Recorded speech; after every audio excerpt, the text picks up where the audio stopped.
اب اس پس منظر میں سوچئے ہم کہاں کھڑے ہیں، ہم کس شے کی گواہی دنیا کے سامنے دے رہے ہیں؟ ہمارے تو انفرادی معاملات بھی بہت پست ہیں، ہمارے تو معاملات آپس کے غلط ہیں، ہم تو جھوٹ اور دھوکہ اور فریب اور ملاوٹ اور خیانت اور غبن، اس میں تو ہم بہت ہائی مارکس جو ہیں سیکیور کر رہے ہیں۔ جارج برنارڈ شاہ نے کہا، میں جب قرآن پڑھتا ہوں تو محسوس کرتا ہوں کہ اس سے بہتر کتاب ممکن نہیں، اور جب مسلمانوں کو دیکھتا ہوں تو محسوس کرتا ہوں کہ ان سے زیادہ ذلیل قوم کوئی نہیں۔ یہ گواہی ہم دے رہے ہیں، یہ محمد کے ماننے والے یہ ہیں، یہ ہے امتی محمد کے، جو اپنے پاؤں پہ کھڑے نہیں ہو سکتے، جو اپنے معاملات مینیج نہیں کر سکتے، بیکاری، یہ اور کہاں ہے وہ دین؟ کوئی ایک ہی دنیا میں دکھا سکتے ہو کہ یہ ہے دین؟ آؤ see with your own eyes, this is دین الحق۔ یہ جو میں نے آپ سے کہا تھا نا، یہ بڑی نازک ذمہ داری، بڑی نازک، اس کا ایک اندازہ آپ کو ہو جائے گا خطبہ حجۃ الوداع سے۔ حضور نے جو خطبہ دیا، اور وہ عظیم ترین خطبہ ہے تاریخ انسانی کا، آخر میں موٹی موٹی باتوں کو پھر دہرایا۔ دیکھو عورتوں کا خیال کرو، عورتوں کے حقوق ادا کرو، دیکھو غلاموں کے ساتھ نیک سلوک کرنا، جو بھی تھی۔ پھر آپ نے ایک سوال کیا، الا هل بلغت، لوگوں میں نے پہنچا دیا یا نہیں؟ 1.25 لاکھ کا مجمع تھا، آج سے 1400 برس قبل 1.25 لاکھ کا مجمع بہت بڑی بات تھی، بہت بڑی بات تھی، جبکہ ابھی اسلام صرف جزیرہ نمائے عرب تک محدود تھا۔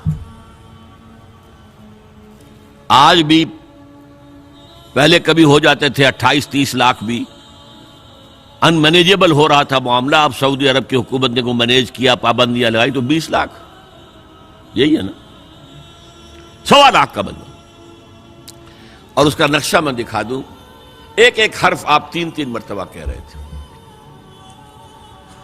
داہنی طرف رخ کر کے کہا، وہ سنا، پھر مکبر کھڑے ہوئے ہیں، اس نے سنا اور آگے پہنچایا، اس نے سنایا آگے پہنچایا۔ لاؤڈ سپیکر تو تھا نہیں، کوئی پبلک ایڈریس سسٹم تو نہیں تھا۔ پھر آپ نے سامنے رخ کر کے وہی بات فرمائی، پھر یہاں سامنے کھڑے ہوئے لوگوں نے پہنچایا، پھر بائیں طرف رخ کیا۔ اسی لیے ہر جملے کو، ہر بات کو آپ نے 3 دفعہ کہا، الا هل بلغت، میں نے پہنچا دیا یا نہیں؟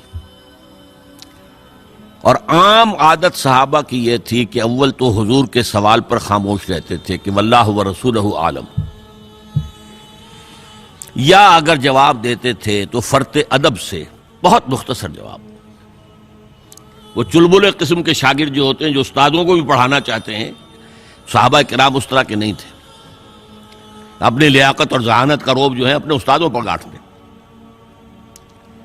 وہاں تو یہ تھا کہ ایک بات جواب ہے، یہاں 4 جواب دیے ہیں صحابہ نے۔ انا نشہد انک قد بلغت الرسالۃ وادیت الامانۃ ونصحت الامۃ وکشفت الغمۃ۔ 3 مرتبہ حضور نے کہا الا هل بلغت، اور 3 مرتبہ جواب آیا انا نشہد انک قد بلغت الرسالۃ وادیت الامانۃ ونصحت الامۃ وکشفت الغمۃ۔ اے نبی، ہم گواہ ہیں، آپ نے حق رسالت ادا کر دیا، آپ نے حق امانت ادا کر دیا۔ یہ قرآن تو ہمارے لیے اللہ نے نازل کیا تھا نا، آپ کے پاس تو امانت تھی۔ آپ نے امت کی خیر خواہی کا حق ادا کر دیا، آپ نے ہر قسم کی گمراہیوں کے، اندھیاریوں کے، اندھیروں کے پردے چاک کر دیے۔ 3 دفعہ یہ جواب لے کر انگشت شہادت سے اشارہ کیا آسمان کی طرف، پھر لوگوں کی طرف، اللہم اشہد، اللہم اشہد، اللہم اشہد۔ اے اللہ تو بھی گواہ ہے، یہ مان رہے ہیں کہ میں نے پہنچا دیا۔ They can't sue me in your court on the day of judgment۔ یہ میرے خلاف استغاثہ نہیں لا سکتے کہ میں نے پہنچانے میں کمی کی ہے۔ یہ مان رہے ہیں کہ میں نے پہنچا دیا. It was the sigh of relief جس کو کہتے ہیں 23 برس کی محنت شاقہ. کون کون سے مراحل آئے ہیں.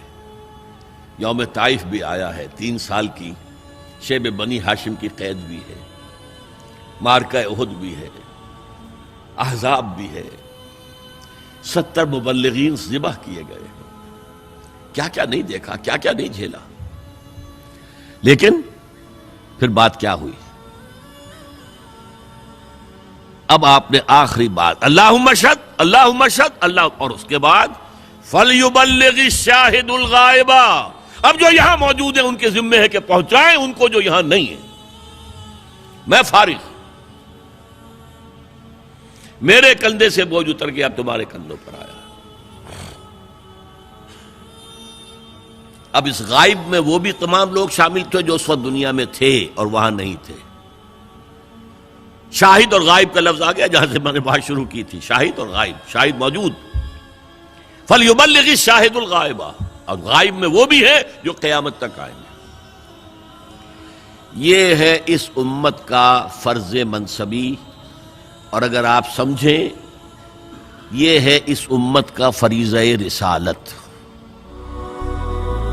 هي الحلقات تحفظني بآيات من القرآن، هي الحلقات تملأني بحب المصطفى العدنان، هي الحلقات تحفظني بآيات من القرآن، هي الحلقات تملأني بحب المصطفى العدنان.